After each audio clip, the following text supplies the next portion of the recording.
Salut les internautateurs, salut les internautatrices. Non, non s'il vous plaît, ne changez pas le réglage de votre téléviseur, tout va bien, c'est normal. Bienvenue dans le Festival international de la chemise. Alors non, pardon, je vais reprendre quand même parce qu'on va essayer d'être sérieux, même si ça bâche à mort sur le chat de la Trick Track Live. Bienvenue dans cette Trick Track Télé en live au Festival international des jeux de Cannes, Festival 2015, 29e édition si je ne m'abuse. Et on reçoit un petit nouveau, en tout cas pour moi c'est un petit nouveau, c'est Monsieur Guillaume, oui aussi Monsieur Guillaume, forcément bataille de chemise et tout, il y a un lien de Happy Couve. Bonjour Monsieur Guillaume. Bonjour Guillaume. Ça va? Magnifique. Alors je ne me trompe pas, c'est bien la première fois en tant qu'éditeur que tu es parmi nous. Exactement. Donc ça a démarré quand ça, Happy Couve? Happy Couve a démarré il y a 1 an et demi. D'accord, déjà. Ça nous a mis un petit peu de temps pour nous préparer. Et le temps de se lancer et vous voilà, donc premier jeu, même 2 jeux, c'est ça, pour votre premier Cannes avec Happy Couve. Exact. Alors vous êtes sur quel stand? On est sur le stand 3208. 3208, avec ce qu'il faut pour accueillir tous les joueurs avec vos 2 nouveaux jeux dont on va parler. Donc Happy Couve, c'est effectivement une nouvelle maison d'édition. Vous savez déjà, j'imagine, par qui vous allez être distribué ou vous distribuez vous-même? On distribue nous-mêmes. Vous vous distribuez vous-même. Donc s'il y a des boutiques qui nous regardent, vous savez que c'est Happy Couve directement qu'il faut contacter. Il y a un site internet, j'imagine. Bien évidemment. Donc vous le trouverez facilement. Alors on va démarrer au-delà des vannes qui nous sont balancées. Je ne sais pas qui est-ce que je regarde, mais vous devez le savoir. Par le premier jeu que tu nous as amené. Et alors, ça a été préparé quand même, je dois le signaler, puisque nous allons parler de Au Bâton. Alors Au Bâton, on en a parlé un petit peu avant, mais je pense que j'aurais pu retrouver la référence. École de magie française Exact. Dans la série des Harry Potter. Exactement. C'est en fait un jeu sur l'univers du concours hippique où nous allons avoir des créatures magiques bien évidemment Ouais. et puis des jeunes princesses de toute inspiration. De toute inspiration pour monter ces créatures magiques Exact. comme il se doit dans un concours en bonne et due forme. Alors ça se présente comment et quel est le but du jeu? Alors en fait, on a un plateau qui est comme ça avec des obstacles. Et en fonction de la monture et de la cavalière, on va choisir plutôt un parcours technique ou plutôt un parcours artistique. D'accord. Il y a 5 épreuves à passer. Il y en a 2 qui sont communes, la première et la dernière. Ouais. Et l'objectif, évidemment, c'est d'arriver dans le tableau des scores le plus haut possible. D'accord. Alors, je ne veux pas dire n'importe quoi. La façon dont c'est présenté et les couleurs me font penser quand même que tu as ciblé un public particulier, c'est ça? Plutôt un public féminin. Plutôt un public féminin. Le jeu en lui-même est suffisamment simple pour que ce soit un jeune public ou À partir de 5 ans. À partir de 5 ans, donc c'est quand même très très jouable. Et ça se joue ensuite pour réaliser ces épreuves avec des cartes? En fait, c'est 5 coups de dés. Ah, des dés. Voilà. D'accord, très bien. Et en fait, on va cumuler le score des dés et le score des cartes, donc de la cavalière, Le et de la cavalier monture. et de la monture. Et ensuite, on a un handicap qui est marqué au niveau de l'obstacle. D'accord. Et il faut dépasser le handicap pour marquer des points. Double handicap, il y a un handicap cœur, un handicap étoile. Voilà, le handicap cœur, c'est donc la note artistique et l'handicap étoile, c'est la note technique. D'accord. Donc ça effectivement, ça en fait un jeu relativement accessible. À chaque épreuve, on va lancer les dés. 2 dés 2 dés, mais en 5 gardant fois. le même cavalier et la même monture. La même monture. Il y en a plusieurs dans la boîte, j'imagine. Il y a 8 différentes possibilités. D'accord. Donc ça fait un certain nombre d'attelages. Pour Et sachant chaque. qu'il y a en plus deux parcours différents, donc ça fait plein de possibilités. Ça fait plein de possibilités. Donc ça, c'est votre premier jeu. Je vois que le plateau... Alors là, est-ce que c'est le plateau surdimensionné? Oui, D'accord. Donc on est sur quel format de boîte sinon? on est à 2 tiers de ça, donc en fait on est sur du 60-30. D'accord. On n'a pas donné le nom de l'auteur. C'est moi. Ah d'accord. Voilà, un éditeur-auteur qui s'auto-édite. Tu es passé par une plateforme de financement ou non? Tu as lancé directement la maison d'édition comme ça? On a autofinancé. Autofinancé, d'accord. Donc ça, c'était le premier jeu. Absolument. Au bâton, un jeu plutôt simple, jeu de lancement de dés. Est-ce que... Donc il y a 5 épreuves, tu nous as dit, 5 lancements de dés. Ça veut dire que pour chaque épreuve, on a le droit à un lancement de dés. Exactement. D'accord. Donc l'aspect chance du jeu reste présent, mais c'est ce qui fait aussi que c'est très simple à jouer. Oui. On lance le dé, on réussit pas. Il n'y a pas de capacité spéciale pour Si. les... Ah. Il y a ce qu'on appelle le prix du public. D'accord. Donc ce sont des cartes un petit peu chance sur lesquelles on va avoir des bonus qui vont nous permettre de passer mieux les obstacles. D'accord. Et ça se joue de combien à combien de joueurs? Maximum 6 joueurs. Ah oui, quand même, maximum 6 joueurs. D'accord. Donc, Voilà le premier jeu au bâton. Je vais te rendre le plateau surdimensionné. Merci, Guillaume. Il en faut quand même un petit peu de place pour le deuxième joueur. Le deuxième jeu plutôt. Et là, on passe à Dino Magma. J'espère que je le prononce bien. Alors, Dino, donc dinosaure. Est-ce que c'est carrément sur un volcan qu'on joue ou... Exactement. Oh, et je n'avais pas révisé, je n'ai pas de fiche, c'est sans les mains. C'est vraiment sans filet. Donc, c'est votre deuxième jeu. Exact. Tu en es aussi l'auteur? Exactement. Allez, prolifique. Bon, tu me diras, tu nous as dit 1 an et demi pour finaliser tout ça. Ouais, et j'imagine. puis mes jeux ont 25 ans, donc j'ai eu le temps de les tester quand même. 25 ans quand même, d'accord. On a mis du temps. Tu étais toi-même joueur? Oui, Donc, les jeux qui sont présentés au sein du Festival de Cannes, c'est des jeux auxquels tu es habitué, que tu connais. Carcassonne, Pandémie, Catan, ça te parle? carrément. Bon, bah alors donc effectivement. Donc alors, Dino Magma, Alors en fait, le contre-pied, c'est qu'on joue pas avec des dinosaures, on joue avec des hommes de Cro-Magnon. d'accord. Et ces hommes de Cro-Magnon vivent sur une île volcanique sur laquelle il y a des œufs de dinosaures pétrifiés. Ah oui, parce qu'ils n'étaient pas censés vivre ensemble, ces deux espèces-là. Hein. Exact. On est bien d'accord, d'accord. On a voulu éviter l'anachronisme quand même. D'accord, oui, Et donc rigolo mais sur- pas trop. Voilà, c'est ça. Et donc en fait, sur cette île-là, on a donc un volcan et on a des cases qui sont en rouge. Ça, c'est très important, on va y venir après. Oui, Et le but, c'est de collecter en fait des cartes œufs de dinosaures pétrifiés. oui. Et c'est le premier qui aura réuni 3 œufs qui aura gagné.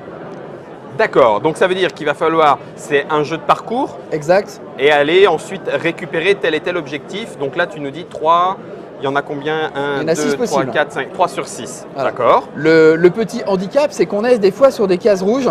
Et ça correspond à l'éruption volcanique. Si un joueur le tire le double 1, à ce Ouais. moment-là, le volcan entre en éruption et on perd les cartes qu'on avait gagnées. Toutes. Toutes. Ah oui, donc prendre les chemins de traverse qui sont les plus proches du volcan Ça se peut- fait à nos risques et périls. Exact. D'accord.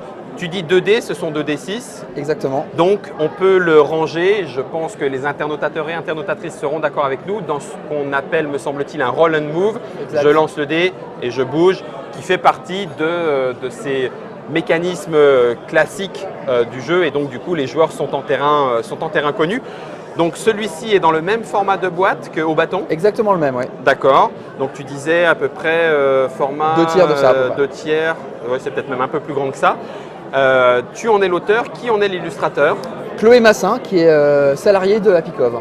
D'accord, Apicov, donc ce sont 2 salariés, entre guillemets. Enfin, je ne sais pas si toi tu es même considéré comme salarié. Oui, oui, oui. D'accord. Donc toi et, tu m'as dit son prénom, pardon? Chloé. Chloé.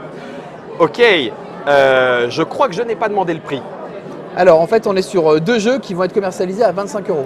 25 €. Prix public. D'accord. Celui-ci se joue jusqu'à combien de joueurs? 6 aussi. D'accord, 6 joueurs, donc À partir jeu de 5 familial. Jeu familial à partir de 5 ans tous les deux et en auto-distribution en plus de l'auto-édition. Exact. On est bien d'accord. Waouh, j'ai réussi à faire le tour. Du coup, je voulais savoir parce que il y a d'autres cartes là et tu nous en as pas parlé. Exact. À chaque fois qu'on va collecter un œuf de dinosaure, en fait, on va pouvoir avoir au verso de la carte la photo du dinosaure concerné, sur laquelle on va avoir à la fois ses habitudes alimentaires, sa taille et son poids, et évidemment son nom. On a volontairement choisi des dinosaures un peu moins connus que ceux qu'on a l'habitude de voir, D'accord. pour que ça soit un peu éducatif. Donc pas de diplodocus. Il y a un petit diplodocus Ah, quand même. ah tu vois. Un vélociraptor.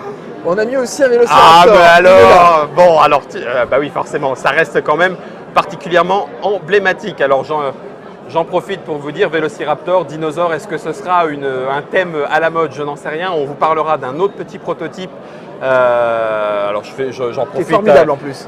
Raptor, Monsieur Feduti et Monsieur Catala, on vous en reparle tout bientôt. Bref, là pour l'instant, on était sur Dino Magma. Donc ça, ce sont les 2 premiers jeux de Apicouve. Est-ce qu'il y a une suite prévue? Absolument. Donc on a un jeu qui s'appelle Nanobike, qui est un jeu de casino D'accord. pour la famille, à partir de 6 ans aussi. Ah, un petit peu plus. Hop, on a Un monté petit peu l'écran. plus. Ouais. Et un jeu en fait très éducatif qu'on a fait avec des instituteurs qui s'appelle Abatello. Et là on est vraiment que sur un jeu de cartes et de couleurs. D'accord. Petit jeu de cartes. D'accord. Quel est le. Alors, je vais poser la question, question un petit peu brute de décoffrage. Quel est l'élément qui te pousse à éditer des jeux en sachant qu'on en annonce hier soir à la remise des prix, on annonce 1000 jeux qui sortent, 800, 900, bon, malgré tout ça fait beaucoup de jeux. Qu'est-ce qui fait que malgré tout, on croit au potentiel. Alors bien sûr, ce sont tes jeux, donc j'imagine qu'on se dit, bah oui, mes jeux, ils sont bons, donc je vais les sortir. Mais qu'est-ce qui fait qu'on finit par se dire, non, il y a de la place et je vais réussir quand même à percer malgré tout, malgré, malgré le fait que ce soit nos jeux, malgré le fait que ce soit qu'on le fasse une illustration avec une salariée. Enfin, je veux dire, c'est quand même beaucoup d'investissement. Ça demande beaucoup de motivation et peut-être aussi, je ne sais pas, j'espère que je ne suis pas trop curieux, beaucoup d'argent. Effectivement, c'est un investissement important. Moi, j'ai mis 25 ans avant de me lancer. J'ai eu le temps de tester mes systèmes de jeu pendant de longues années auprès de clubs avec lesquels je travaille. D'accord. Donc aujourd'hui, on pense que les systèmes de jeu sont arrivés à maturité et on a travaillé en fait volontairement des univers qui sont un peu éloignés de ce que font les autres. Nous, on ne fait pas une course de dinosaures, on fait une course en fait d'hommes de Cro-Magnon. C'est un univers qui n'a pas été trop travaillé.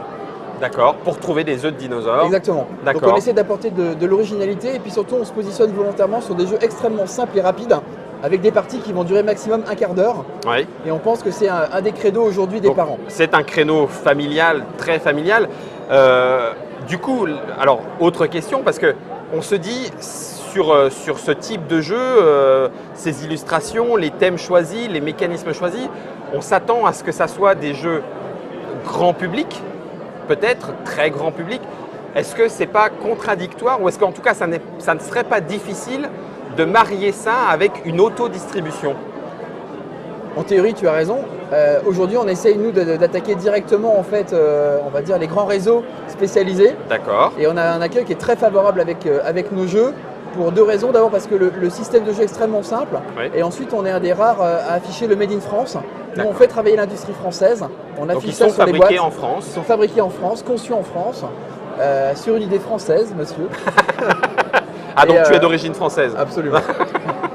Et on met ça énormément en avant et en fait finalement ça plaît à la distribution. D'accord. Parce qu'aujourd'hui en fait la part du jeu et jouet français c'est 7%.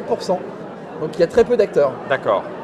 Malgré quand même des acteurs majeurs, on a quand même, alors même si c'est dans un marché un peu plus de niche, mais à Cannes on a quand même des acteurs immanquables, Asmodée, Yellow, des éditeurs, Purple Brain, Philosophia.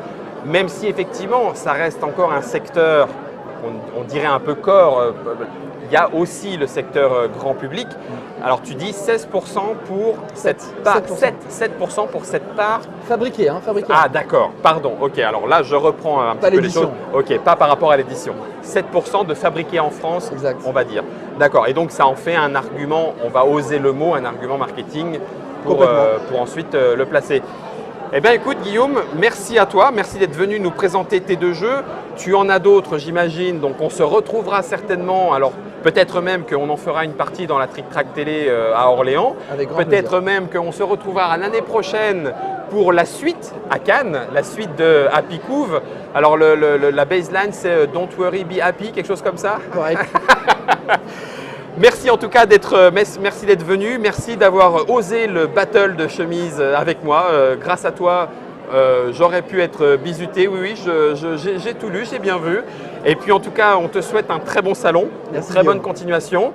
Et puis pour vous qui nous regardez, rendez-vous à la suite, à vous de jouer. Salut! Salut!